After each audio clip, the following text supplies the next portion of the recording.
इस कार्यक्रम के पुण्यार्जक हैं संरक्षक श्री एम के जैन, श्री श्यामलाल जैन, श्री अनिल जैन, श्री सुरेंद्र कुमार जैन, श्री श्यामलाल जैन, श्री कमल बी जैन।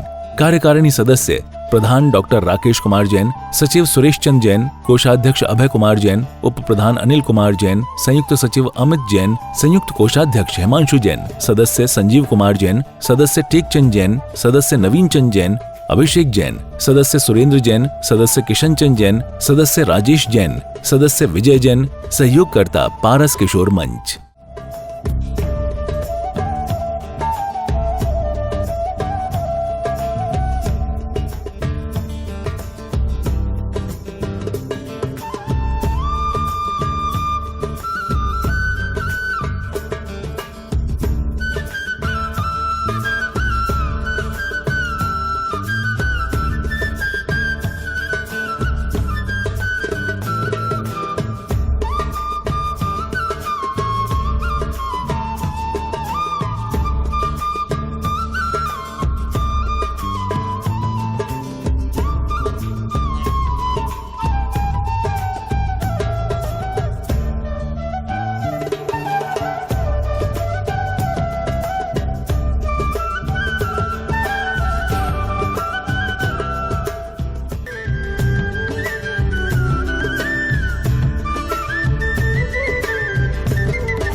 महानुभाव, आज सिद्धों की आराधना में आप सभी लोगों ने सिद्ध चक्र महामंडल के दिन आज जपमाला विधान को करने का प्रयास किया। माला तो आप लोग रोज फेरते हो और सभी लोग जानते भी हैं कि माला में 108 दाने होते हैं और ये 108 दाने एक एक पाप कर्म का नाश करने वाले होते हैं। आलोचना पाठ में पढ़ते भी हैं, समारंभ समारंभ आरंभ मन बचतन कीने प्रारंभ कृत कारित मोदन करके क्रोधादि चतुष्टय धर। ये चार कसाए जो है ना, ये जिंदगी को बेकार कर देती हैं और जो चार कसाए को छोड़ देता है उसकी जिंदगी सबर भी जाती है। कौन कौन सी चार कसाए हैं? क्रोध, मान, माया, लोभ। अच्छा, मैं इतने सारे लोग बैठे हैं, मैं इन सबसे पूछूं कि आप में से क्रोधी कितने हैं? क्रोधी कितने हैं? तो क्रोध तो मुझे भी आता है। अच्छा, क्रोधी कोई भी नहीं है। ऐसे कितने लोग हैं जो बिल्कुल शांत प्रिय हैं? वो भी नहीं है। लेकिन मैं आपसे सिर्फ एक सवाल पूछता हूं कि आपके 24 घंटे में आप क्रोध ज्यादा करते हो कि शांति में ज्यादा रहते हो? ये आपका थर्मामीटर आपके पास है, डॉक्टर के पास नहीं हो, आपके पास क्या है? क्रोध में ज्यादा रहते हो कि शांति में ज्यादा रहते हो? तो जिस चीज में ज्यादा रहते हो वही महत्वपूर्ण है, तो शांति में और रहने का प्रयास करें और अनावश्यक क्रोध करने से तो बचें। कुछ व्यवस्थाएं हैं, कुछ मैनेजमेंट है, उसके लिए करना पड़ेगा। अब जैसे मैं इन सबको कुछ डांटना लगाऊं तो ये तो बेकाबू हो जाएंगे। आप अपने बच्चों को परिवार में ना समझाओ, समाज में समझाओ, बेकाबू हो जाएंगे। क्रोध आपके स्वभाव में नहीं होना चाहिए कि लोग आपके पास बैठे तो कहीं इसके पास बैठना ठीक नहीं। सबसे पहले क्रोध कसाई को रखा गया। और ध्यान रखना, मैं हमेशा अपने साधुओं से भी कहता हूं, आपसे कहता हूं कि प्रत्येक व्यक्ति जो बड़ा है उसके प्रति यदि आप विनय भाव रखोगे तो कभी ना कभी आप जीवन में समय शिखर जी के पहाड़ पर जाकर मोक्ष को प्राप्त कर सकते हो, यदि विनय भाव रखोगे तो। और यदि आप अभिनय करोगे तो आप अपने पद से नीचे भी जा सकते हो, कोई बड़ी बात नहीं। जितना जितना इंसान विनय करता है उतना उतना उसका जीवन बनता जाता है। तो पहला है क्रोध, दूसरा मान। अब प्रश्न यह है कि क्रोध आए तो इंसान क्या करे। भारत देश के 100 में से 95% लोग, 95% लोग, 95% लोग क्रोध आने पर क्या करते हैं। भारत देश में 95% लोग, 95% लोग, 95% लोग क्रोध आने पर क्या करते हैं बताइए। खाने को छोड़ देते हैं। आपके साथ किसी के साथ होता है कि नहीं होता है। धीरे धीरे एक चालू का पीछे पीछे सब हो जाएंगे। क्रोध आने पर इंसान भोजन को छोड़ देता है। और मेरा खाना मानना यह है कि क्रोध में भोजन और करोगे तो क्रोध गायब हो जाएगा। पेट में क्रोध को जगह ही मत दो ना। पेट ठसा बोल लो, भोजन से क्रोध की जगह ही नहीं रहेगी। अब क्रोध आए तो क्या करें। आचार्य कहते हैं क्रोध आए तो नमोकार पढ़ना चालू कर दो। उल्टा क्या करो, उल्टा चालू कर दो। वो नहीं कर सकते स्थान को बदल दो, और वह भी नहीं कर सकते हो तो बाहर घूमने निकल जाओ। लेकिन गाड़ी से नहीं, पैदल। गाड़ी से निकले तो बदला 1-2 आदमी का काम तमाम हो जाए। क्रोध पे विजय पाने का प्राप्त कीजिए। क्रोध इंसान का सबसे बड़ा शत्रु है, और यह शत्रु अंतरंग का शत्रु है, बहिरंग का नहीं है। बहिरंग के शत्रु से तो आप विजय प्राप्त कर सकते हो, लेकिन अंतरंग के शत्रु को जीतना आपके अपने हाथ में है। और क्रोधीला व्यक्ति कभी सुखी नहीं होता। बात बात पे क्रोध करना, बात बात पे झगड़ा करना, बड़ों के प्रति अनादर का भाव रखना, छोटों के प्रति देश का भाव रखना, ये सब आपके जीवन में विद्वेष से भरपूर कर देते हैं। तो पहला क्रोध है। दूसरा मान। मान समझते हो क्या है। अहंकार, मैं ये, मैं वो। अरे अहंकार तो अच्छे अच्छों का नहीं रहा, तुम्हारा हमारा क्या रह जाएगा। मान कारण ती मर गए, रही ना तिनका वंश। तीनों को तुम देख लो, कौरव रावण कंस। कौरव 100 थे, खत्म। रावण का कितना था, कंस। देखिए कौन है। इन्होंने मान कारण से, मान रहा, अभिमान रहा। स्वाभिमान रखिए, लेकिन मान अभिमान मत रखिए। आज परिस्थिति ये है कि इंसान ने, सोनागिर गए हो, सोनागिर जी आप, सोनागिर जी गए, कोई भी नहीं गया, सोनागिर जी गए। जीने चढ़ते हो, जीने क्या लिखा है प्रत्येक जीने पे, सोनागिर जी के प्रत्येक जीने पे एक एक व्यक्ति का दान दातार का नाम लिखा है। चढ़ने वाले पहले पढ़ते हैं कि फलाने व्यक्ति के स्मृति में उसके पिताजी ने, उसके बच्चे ने 10-12 नाम लिखे हैं। पहले पढ़ते हैं, बोले बहुत अच्छा दान किया। उसके बाद पैर रखते हैं कि दान तो किया लेकिन नाम के लिए किया। तो पहले पढ़ते हैं, फिर पैर लगाते हैं, फिर अगली सीढ़ी पर चढ़ते हैं। होता कि नहीं। सीढ़ी पे दान, देखो सोचने वाली बात है, दान दे रहे हो और नाम भी लिखा रहे हो सीढ़ी। अभी कुछ दिनों पहले एक मंदिर में पंचनाद होना था। एक बेदी का निर्माण हुआ। एक व्यक्ति आया, बोले महाराज जी ये बेदी मैं बनवाऊंगा। मैंने कहा बड़ी उत्तम बात है, लेकिन एक शर्त है। मुझे लगा पैसे ज़्यादा हैं तो किस्तों में देना चाह रहा होगा। हम बोले बताइए क्या शर्त है। बोले बेदी की जो राशि है उससे मैं 3 लाख रुपए ज़्यादा दूंगा। मैंने कहा तो अच्छी बात है, लेकिन सिर्फ एक भावना है कि मैं बेदी में जो नाम दूंगा वो 6 महीने बाद लिखवाऊंगा। मैंने कहा ये तो नहीं हो सकता, भगवान विराजमान हो जाएंगे तो बेदी में नहीं। बोले ये कुछ कर दो, 3 की 5 भी दिला दूंगा, 10 भी ज्यादा दिला दूंगा, लेकिन मेरे मन के भाव हैं कि बेदी में जो नाम है वो 6 महीने बाद लिखवाऊंगा। तो लोगों को लगा कि अहंकार का समन कर रहा है, मान का मर्दन कर रहा है, इसलिए 6 महीने बाद नाम लिखाएगा। मुझे समझ में आ गया क्यों चाहता है। मैंने पास में बुलाया, घर में कुछ खुशी आने वाली है क्या।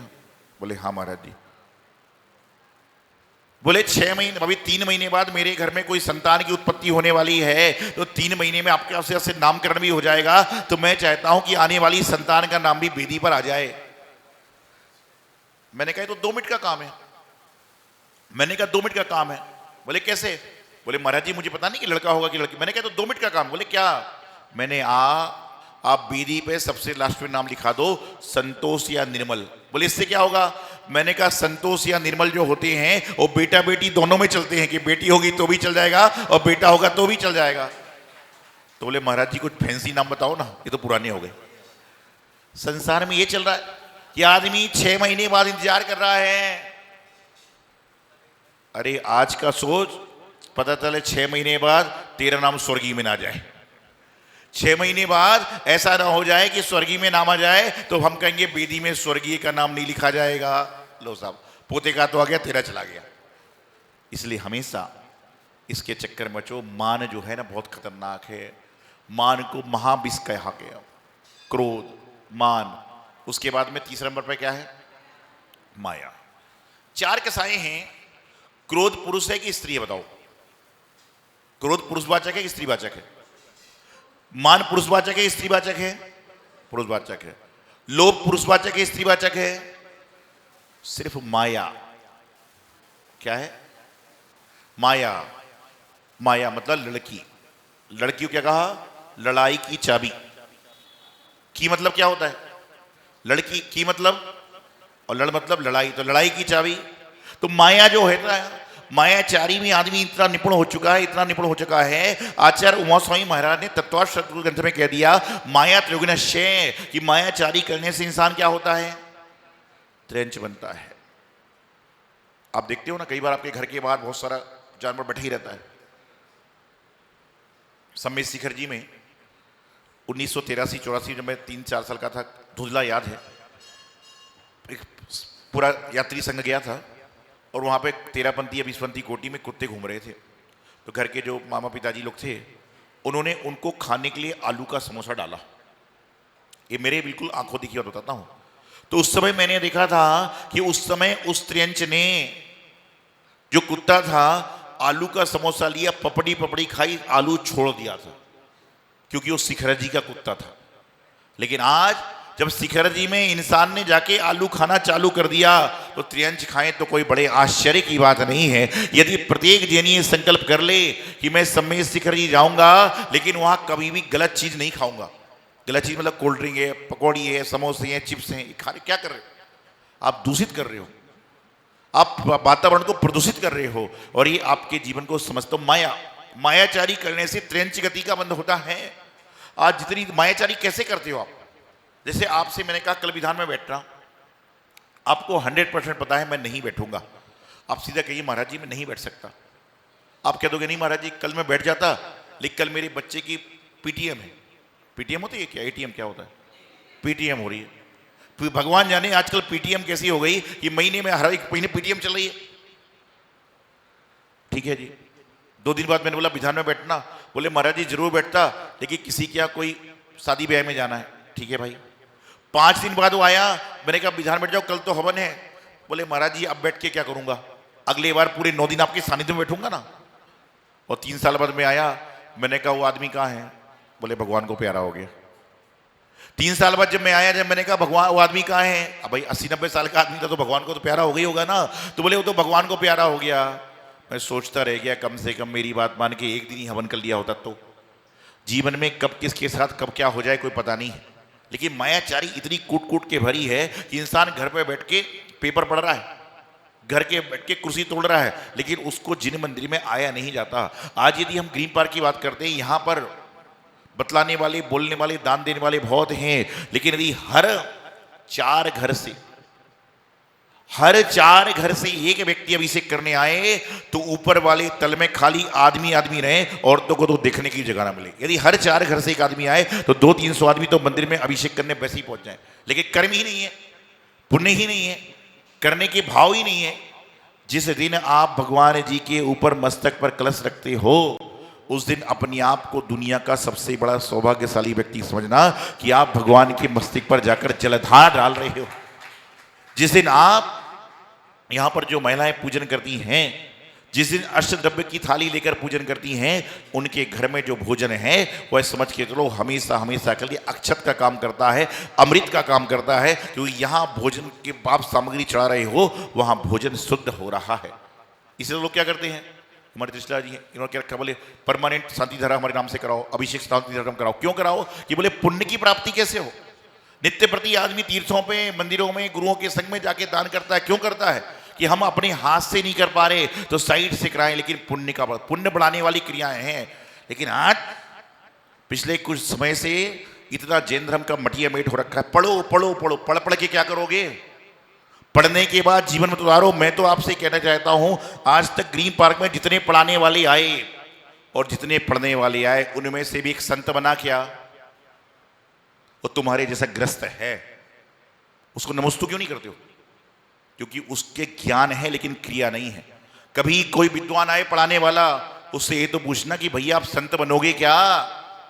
उपदेश तो दे रहे हो, आदेश तो दे रहे हो, लेकिन संत बनने की प्रक्रिया को आओ। आप दुनिया भर के काम छोड़ दो, लेकिन जब नगर में संत हो तो उनकी अंजलि में एक ग्रास आहार देने का प्रयास करो, उनके सामने बैठकर विधान पूजन करने का प्रयास करो, आपको असंख्यात गुना फल ज्यादा मिलेगा। रोज अपने मन से पढ़ना और नीचे संत समुदाय में बैठकर मुनि महाराज मंत्र पढ़ रहे हैं और अपन चला रहे हो, 100 गुना पुण्य ज्यादा है। ये मैं बात नहीं कह रहा हूं, ये शास्त्र कह रहा है। और शास्त्र कहता है, इसलिए तो जो आप देखते हैं आजू बाजू के लोग क्यों आते हैं? क्योंकि यहाँ साधु आते हैं, सो उनके मंदिर में विधान है, उनके मंदिर में भगवान सब कुछ हैं, लेकिन संत नहीं है। तो क्या है? मायाचारी से बचो। क्रोध, मान, माया, और चौथा क्या है? लोभ। लोभ बहुत खतरनाक है। कितने गुलिस्तान तक जा रहा है लोभ, पता है आपको? यदि आप लोग ज्ञानी पुरुष हो, गुलिस्तान की बात करते हो, तो 14 गुलिस्तान होते हैं। लोभ कौन से गुलिस्तान तक जाता है? जहां पर इकाई से दहाई की संख्या होती है, 10वें तक। क्या है? सूक्ष्म संप्राय नाम का जो गुलिस्तान है, उसमें लोभ चलता है किंचित मात्र। तो फिर आप कौन से हो? पता ही नहीं कुछ। तो लोभ करिए, लेकिन लोभ में बसीभूत होकर फंसिए मत। लोभ करना आवश्यक है, लेकिन अनावश्यक नहीं है। कई तरह के लोग संसार में आते हैं। कई तो ऐसे आते हैं संजय भाई विधान में कि विधान करोगे तो 5100 रुपये राशि धोती दुपट्टे दिए जाएंगे। वो कमेटी वालों से कहता है धोती दुपट्टा ना लो तो 500 फ्री कर दोगे क्या? कमेटी वालों से कहता है कि धोती दुपट्टे ना लो तो 500 फ्री कर दोगे क्या? तो कमेटी वाले बोलते हैं साड़ी मत लो तो 3500 ले लूंगा। तो बोले 3500 ही ले लो। फिर कमेटी वाले कहते हैं ऐसा करो सामग्री मत चढ़ाओ, 2100 ही ले लूंगा। शांति धारा का तो 2100 ले लूंगा। बोले ये भी चलेगा। और जब शांति धारा करने आता है तो मेरे जैसा संत कहता है एक काम करो शांति धारा देख बस लो, पूरे फ्री हो जाएंगे। ऐसे लोग हैं। बोले 5100 रुपए का विधान की व्यवस्था है, बोले धोती दुपट्टे नीचे 500 फ्री कर दो। अरे ये बोलना चाहिए कि मेरी ओर से धोती दुपट्टा जिन मंदिर में दे दो, लेकिन मैं पैसे कम नहीं कर रहा हूं। ये भावना बनाओ, 500 रुपए में तुम बहुत बड़े आदमी नहीं बन जाओगे, लेकिन 500 रुपए का सामान मंदिर में दे दोगे, पुजारी कम में आएगा। और जब कहते ना कि नहीं 5100 तो पूरे लगेंगे, चलो दे दो कोई बात नहीं, कभी कभी कम में आ जाएगा। इस कार्यक्रम के पुण्यार्जक थे संरक्षक श्री M.K. जैन, श्री श्यामलाल जैन, श्री अनिल जैन, श्री सुरेंद्र कुमार जैन, श्री श्यामलाल जैन, श्री कमल बी जैन। कार्यकारिणी सदस्य प्रधान डॉक्टर राकेश कुमार जैन, सचिव सुरेश चंद जैन, कोषाध्यक्ष अभय कुमार जैन, उप प्रधान अनिल कुमार जैन, संयुक्त सचिव अमित जैन, संयुक्त कोषाध्यक्ष हिमांशु जैन, सदस्य संजीव कुमार जैन, सदस्य टेक चंद जैन, सदस्य नवीन चंद जैन, अभिषेक जैन, सदस्य सुरेंद्र जैन, सदस्य किशन चंद जैन, सदस्य राजेश जैन, सदस्य विजय जैन, सहयोगकर्ता पारस किशोर मंच।